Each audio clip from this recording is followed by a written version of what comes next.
Electric charges and field, इस chapter से जो क्वेश्चंस आए थे नीट में 2023 में, 2022 में, 2021 में, उन क्वेश्चंस को हम लोग देखेंगे। 23 में आया था इस चैप्टर से 2 क्वेश्चंस, 22 में आया था 1 क्वेश्चन एंड 2021 में आया था इससे 2 क्वेश्चंस। तो ये 5 क्वेश्चंस को हम लोग डिस्कस करेंगे। सो आ जाइए देखते हैं क्या क्या क्वेश्चंस आया था और उसे कैसे सॉल्व करना है। 23 का क्वेश्चन है ये इलेक्ट्रिक डाइपोल पे। An electric dipole is placed at an angle of 30 degree with an electric field of intensity 2 × 10⁵ Newton per coulomb. It experiences a torque equal to 4 Newton meter. Calculate the magnitude of charge on the dipole if the dipole length is 2 centimeter. Well, तो torque का formula क्या क्या पहले question में क्या क्या given है वो देख लीजिए। इलेक्ट्रिक फील्ड दी हुई है 2 × 10⁵ न्यूटन पर कूलम एम के सिस्टम में। टॉर्क दी हुई है 4 newton metre. Dipole length 2 centimetre. Dipole length को मैं 2a से डिनोट कर रहा हूं, ध्यान रखिएगा। डाइपोल लेंथ प्लस क्यू और माइनस क्यू के बीच का जो डिस्टेंस है उसको हम 2a से डिनोट कर रहे हैं, वो है 2 सेंटीमीटर, मतलब 2 × 10⁻² मीटर, राइट। और हमसे पूछा है चार्ज का मैग्नीट्यूड क्या होगा। क्लियर है? तो फॉर्मूला लगा दीजिए टॉर्क का। टॉर्क का फॉर्मूला है EP sin theta, EP sin theta, है ना। सो इसको फर्दर हम लोग ऐसे लिख सकते हैं, torque equal to E, P को हम लोग लिख सकते हैं charge into distance between the 2 charges, right. P को हम लोग लिख सकते हैं क्यू × 2a, और ये हो गया यहाँ पे साइन थीटा, राइट। अब वैल्यूज पुट कर दीजिए। टॉर्क का वैल्यू है 4, ई का वैल्यू है 2 × 10⁵, ठीक है। क्यू ये हमें फाइंड करना है, 2a है 2 × 10⁻², 2 × 10⁻², एंड थीटा दी हुई है 30 डिग्री, राइट। थीटा का वैल्यू 30 डिग्री है, तो यहां पे हो जाएगा साइन 30, है ना। साइन 30 होता है हाफ, तो इसको मैं यहीं पे हाफ लिख दे रहा हूं। साइन 30 को हटा करके इसको हाफ लिख दे रहा हूं। क्लियर? वेल, ये 2 और ये 2 गया, यहां से एक 2, तो ये 2 बचेगा यहाँ पे। सो ये आ जाएगा 2 = Q × 10⁻3, राइट। सो Q = 2/10⁻3, है ना। इसको आप ऐसे लिख सकते हैं 2 × 10⁻³ और इसे हम मिली कहते हैं, तो ये आ जाएगा आपका 2 मिली कूलम। चार्ज का यूनिट कूलम होता है। सो राइट ऑप्शन होगा आपका ये। क्लियर है? If integration of E.ds is 0। अच्छा, इंटीग्रेशन ऑफ E.ds होता है फ्लक्स, राइट। तो ये कह रहा है कि if flux is 0 over a surface then, कौन सा ऑप्शन सही होगा देख लेते हैं। The number of flux lines entering the surface must be equal to the number of flux lines leaving it. Surface पे जितना फील्ड लाइंस एंटर करेगा उतना ही फील्ड लाइंस बाहर निकलेगा। First point. सेकेंड में कह रहा है कि the magnitude of electric field on the surface is constant. Surface पे इलेक्ट्रिक फील्ड हर जगह कांस्टेंट होना चाहिए। All the charges must necessarily be inside the surface. सारा चार्ज को सरफेस के अंदर होना चाहिए। And the electric field inside the surface is necessarily uniform. Surface के अंदर इलेक्ट्रिक फील्ड हर जगह यूनिफॉर्म होना चाहिए। देखिए, फ्लक्स इक्वल टू 0, है ना। Integration of E.ds equal to 0 मतलब flux is 0। Flux is equal to 0, right. And flux होता है charge enclosed by epsilon naught. Charge enclosed, net charge enclosed by epsilon naught, and that is equal to 0। तो यहां से ये prove हो रहा है कि नेट चार्ज इनक्लोज्ड 0 है। नेट चार्ज इनक्लोज्ड 0 है, यहां से ये प्रूव हो रहा है। Flux is 0 over the surface, right. और अगर फ्लक्स 0 है तो ये जरूरी है कि जितना फील्ड लाइंस एंटर करेगा उतना ही फील्ड लाइंस बाहर निकलना चाहिए। किसी भी सरफेस से, किसी भी क्लोज्ड सरफेस से जितने फील्ड लाइंस एंटर करेगा उतने ही फील्ड लाइंस बाहर निकलना चाहिए, ये जरूरी है। अगर फ्लक्स 0 है तो ये जरूरी है कि जितना फील्ड लाइंस यहां से एंटर कर रहा है उतना ही फील्ड लाइंस यहां से बाहर निकलेगा। अगर फ्लक्स 0 है तो एंटर कर रहा है मान लीजिए 3 और बाहर निकल रहा है 4, अगर ऐसा हुआ, या 5, राइट। एंटर कर रहा है जितना उतना बाहर नहीं निकल रहा है, बाहर ज्यादा निकल रहा है, तो in that case flux positive आ जाएगा, राइट। और अगर उल्टा हुआ, एंटर कर रहा है ज्यादा और बाहर निकल रहा है कम, ठीक है, तो in that case flux negative आ जाएगा। बट क्योंकि क्वेश्चन में दिया हुआ है कि फ्लक्स 0 है, तो ये जरूरी है कि जितना फील्ड लाइंस एंटर कर रहा होगा उतना ही फील्ड लाइंस बाहर निकलेगा, राइट, तभी फ्लक्स 0 होगा।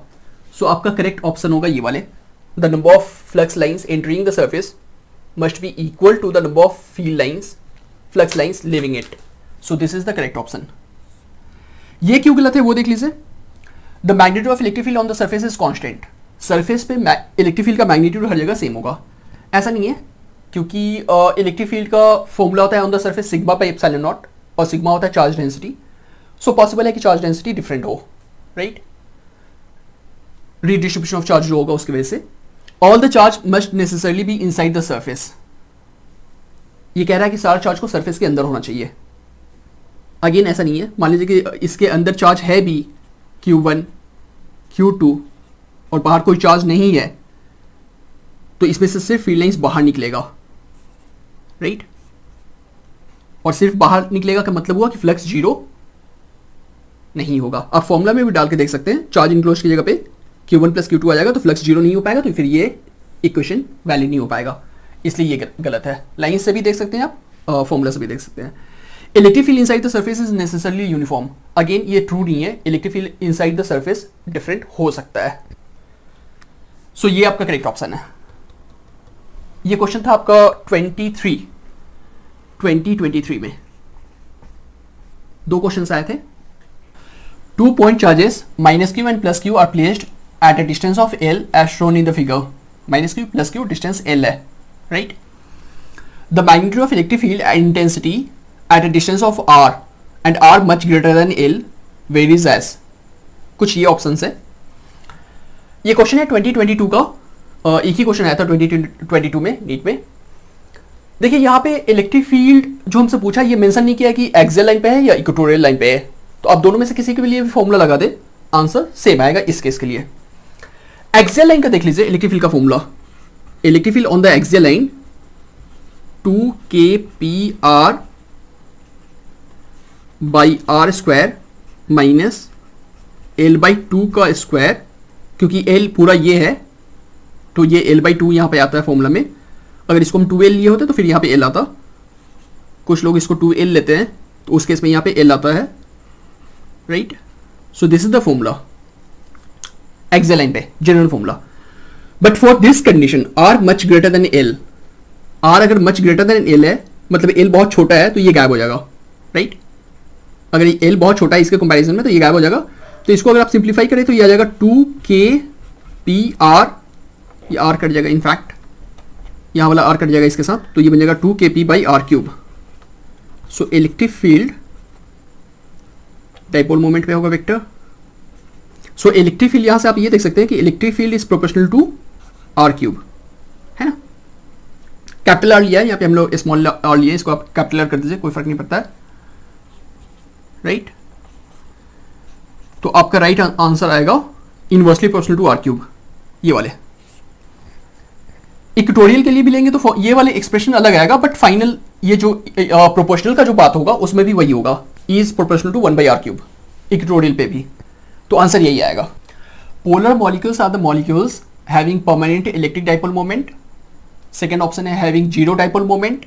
थर्ड ऑप्शन है acquired dipole moment only in the presence of electric field due to displacement of charges.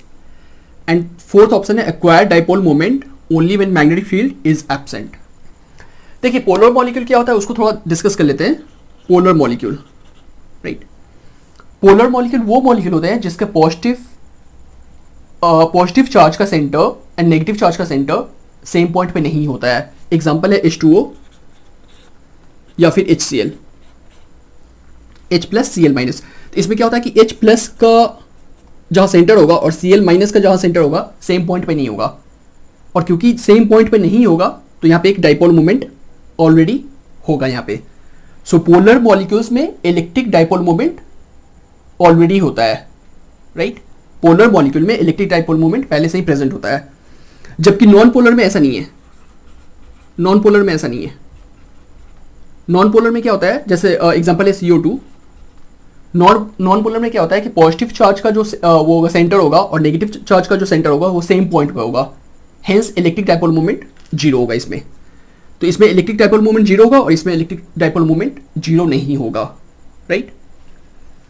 इसमें भी इलेक्ट्रिक डाइपोल मोमेंट क्रिएट होता है अगर आप एक्सटर्नल इलेक्ट्रिक फील्ड लगाएंगे तो। फिलहाल polar molecules are the molecules having permanent electric dipole moment. हाँ जी, ये सही है, ये वाला एग्जांपल।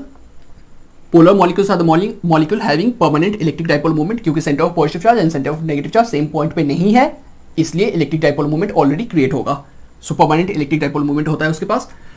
ये गलत है, हैविंग जीरो डाइपोल मोमेंट, बिल्कुल नहीं। जीरो डाइपोल मोमेंट उसके लिए होगा acquire dipole moment only in the presence of electric field due to displacement of charge, again ये गलत है। एंड अक्वायर, ये तो खैर बात करना ही बेकार है, मैग्नेटिक फील्ड को लेकर के ये बात कर रहा है। So I hope polar molecule होता क्या है वो समझ में आ गया होगा, and this is the answer. A dipole is placed in an electric field as shown, in which direction will it move. एक डाइपोल है हमारे पास और ऐसा कुछ इलेक्ट्रिक फील्ड है इसमें डाला हुआ है। So in which direction will it move, towards right as its potential energy will increase, towards left as its potential energy will increase, towards right as its potential energy will decrease, and again towards left as its potential energy will decrease।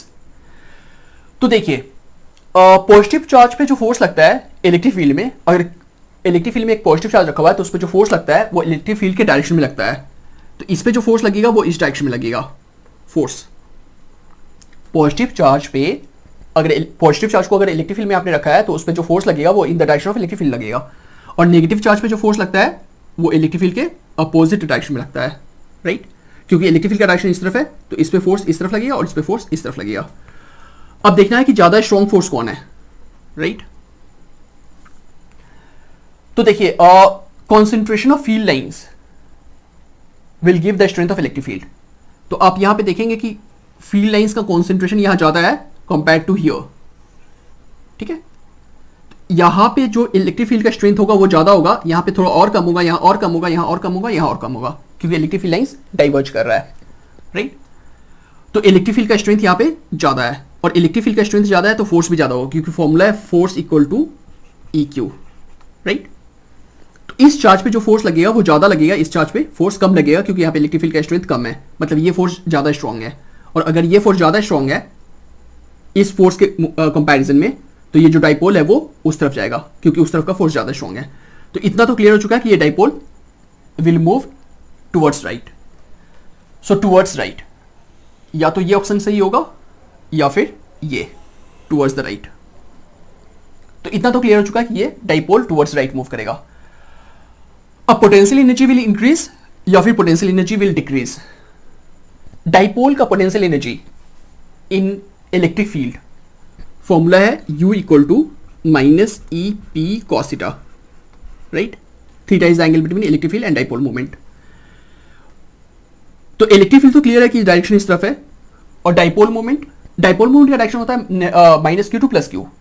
Dipole moment का direction होता है minus Q two plus Q। तो dipole moment का direction है इस तरफ, minus Q two plus Q इस तरफ, और इलेक्ट्रिक फील्ड है इस तरफ, दोनों के बीच में एंगल है 180 डिग्री।